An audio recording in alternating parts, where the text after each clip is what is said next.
بسم اللہ الرحمن الرحیم۔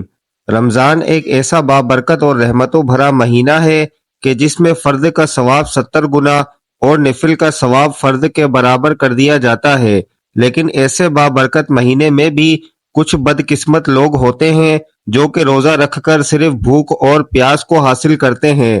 ان کا روزہ اللہ کے ہاں ہرگز قبول نہیں کیا جاتا ہے۔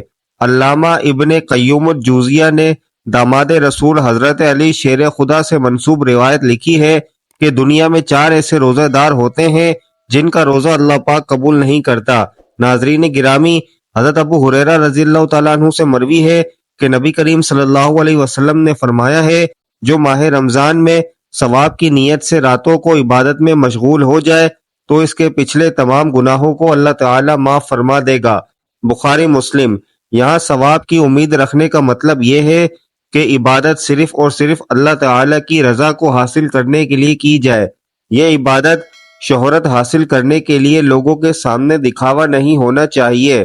قرآن کریم کو اللہ تعالیٰ نے رمضان میں نازل فرمایا ہے، اس لیے مسلمان رمضان میں قرآن کریم کی زیادہ سے زیادہ تلاوت کرتے ہیں۔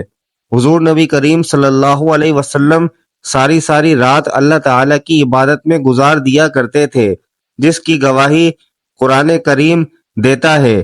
اللہ تعالیٰ قرآن کریم کی سورہ مزمل میں فرماتا ہے، اے چادر اڑنے والے نبی، رات میں تھوڑا قیام کریں، آدھی رات یا اس سے کچھ کم یا اس سے کچھ زیادہ قرآن کو ٹھہر ٹھہر کر پڑھیں۔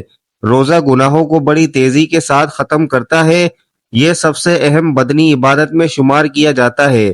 روزہ رکھنے سے نہ صرف مسلمانوں کے گناہوں کو معاف فرما دیا جاتا ہے بلکہ روزہ آئندہ گناہوں سے باز رہنے کے لیے ایک بہترین تربیت ہے۔ عبادتوں میں سے روزے کو ایک اہم مقام اور رتبہ دیا گیا ہے، لیکن کچھ ایسے مسلمان بھی ہیں جن کے روزے اللہ تعالیٰ قبول نہیں کرے گا۔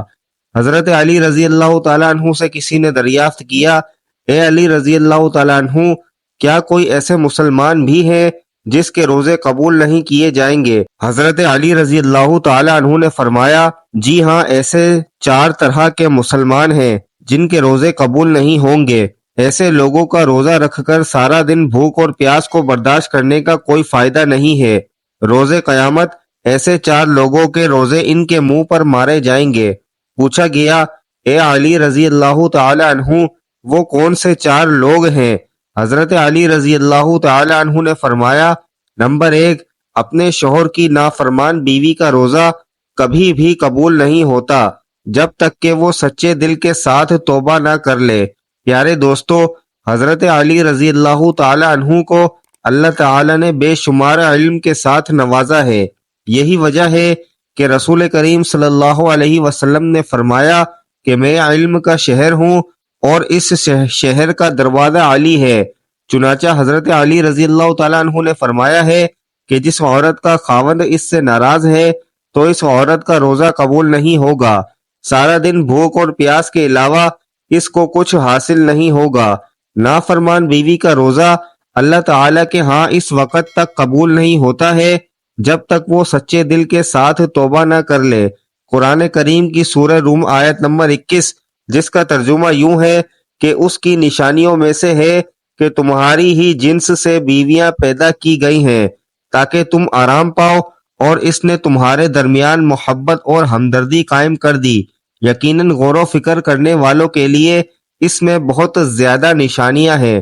قرآن کریم کی سورہ نساء آیت نمبر 23، جس کا ترجمہ یوں بیان کیا جاتا ہے، مرد و عورت پر حاکم ہے اس وجہ سے کہ اللہ تعالیٰ نے ایک دوسرے پر فضیلت دی ہے۔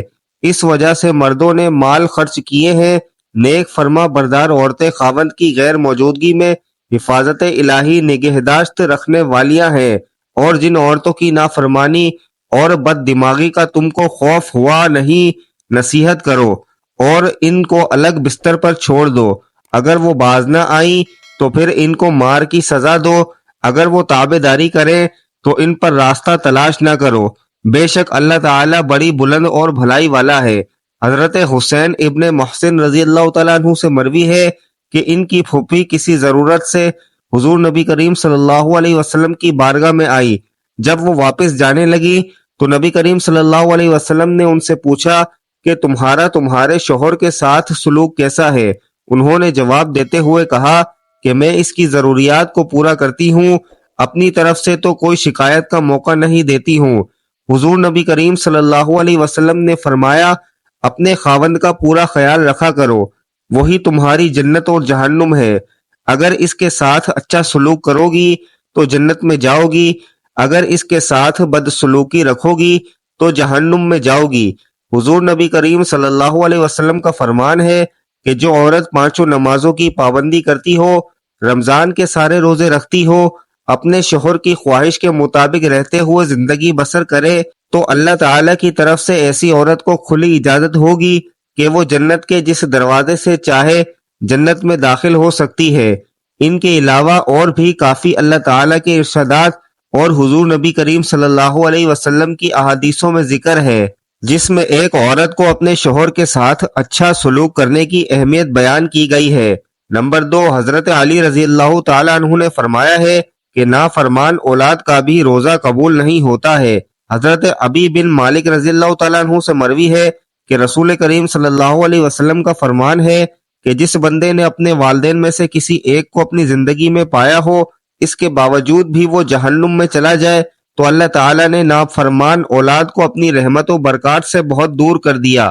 نبی کریم صلی اللہ علیہ وسلم کا فرمان ہے کہ اولاد کے لیے جنت حاصل کرنے کا بہترین ذریعہ یہ ہے کہ وہ اپنی والدین کو خوش کر لے، تو اللہ تعالیٰ اس کے اجر کے بدلے اس فرما بردار اولاد کو جنت عطا کر دے گا۔ اولاد اپنے ماں باپ کی خدمت کر کے اللہ تعالیٰ کو راضی کر سکتی ہے۔ مومن کو اللہ تعالیٰ نے والدین کا ادب و احترام کرنے کا پابند بنایا گیا ہے۔ جب والدین بڑھاپے کو پہنچ جائیں تو اس کی ہر جسمانی اور اخلاقی ضروریات کا خیال رکھیں۔ دنیا میں اللہ تعالیٰ کی ذات کے بعد سب سے زیادہ احسان ماں باپ کا ہوتا ہے، اس لیے فرمایا گیا ہے کہ جو بندہ والدین کا نافرمان ہے تو اس کا روزہ قبول نہیں کیا جائے گا۔ نمبر 3، وہ غلام جو اپنے مالک کو چھوڑ کر بھاگ گیا ہو، جب تک وہ غلام اپنے مالک کے پاس نہیں آ جاتا ہے تب تک اللہ تعالیٰ اس غلام کے روزے کو قبول نہیں کرتا ہے۔ نمبر 4، حضرت علی رضی اللہ تعالیٰ عنہ کا فرمان ہے کہ جو بندہ اپنے امام کی اطاعت نہیں کرتا، اس کا نافرمان ہے، تو اس کا روزہ بھی قابل قبول نہیں ہے۔ حضرت ابو ہریرہ رضی اللہ تعالیٰ عنہ سے مروی ہے کہ حضور نبی کریم صلی اللہ علیہ وآلہ وسلم کا فرمان ہے، جس نے میری اطاعت کی اس نے اللہ تعالیٰ کی اطاعت کی، جس نے میری نافرمانی کی اس نے اللہ تعالیٰ کی نافرمانی کی۔ قرآن کریم کی سورہ نساء آیت نمبر 59 میں اللہ تعالیٰ کا ارشاد ہے کہ حضور نبی کریم صلی اللہ علیہ وسلم کی اطاعت کے بعد امام وقت کی اطاعت کے بارے میں یوں حکم ہے کہ اے ایمان والو، حکم مانو اللہ تعالیٰ کا اور حکم مانو رسول کریم صلی اللہ علیہ وسلم کا اور ان کا جو تم پر حکومت والے ہیں۔ قرآن مجید اور حدیث محمدی صلی اللہ علیہ وسلم میں ہے کہ حضور نبی کریم صلی اللہ علیہ وسلم کی اطاعت کے بعد تم پر امام امیر جو حکومت کر رہا ہے، اس کی اطاعت کرنا تم پر لازمی قرار دی گئی ہے۔ حدیث مبارکہ کے آخری حصے میں یوں فرمایا گیا ہے، جس نے اپنے امیر کی اطاعت کی اس نے حضور نبی کریم صلی اللہ علیہ وسلم کی اطاعت کی، جس نے اپنے امیر کی نافرمانی کی اس نے میری نافرمانی کی۔ پیارے دوستو، اللہ تعالیٰ نے ہم پر رمضان کا مبارک مہینہ اس لیے نازل فرمایا ہے کہ ہم نیک کام کر کے دوسرے مہینوں کی نسبتوں لاکھوں درجے زیادہ نیکیاں حاصل کر کے اپنی بخشش کے حقدار بن سکیں۔ پیارے بھائیوں، ہم کو اپنے آپ پر غور کرنا چاہیے کہ ہم میں سے کسی میں یہ 4 باتیں تو نہیں پائی جاتی۔ اگر ہم میں کوئی ایک بات بھی موجود ہے تو ہم کو چاہیے کہ فوراً اللہ تعالیٰ سے سچے دل سے توبہ کریں، تاکہ اللہ تعالیٰ کے ہاں ہمارا بھی روزہ قابل قبول ہو جائے۔ اللہ تعالیٰ سے دعا ہے کہ اللہ تعالیٰ ہم کو ان 4 برائیوں سے بچنے کی توفیق عطا فرمائے، آمین سم آمین۔ ناظرین، کمنٹ باکس میں اللہ تعالیٰ کے 99 ناموں میں سے ایک نام ضرور ٹائپ کریں۔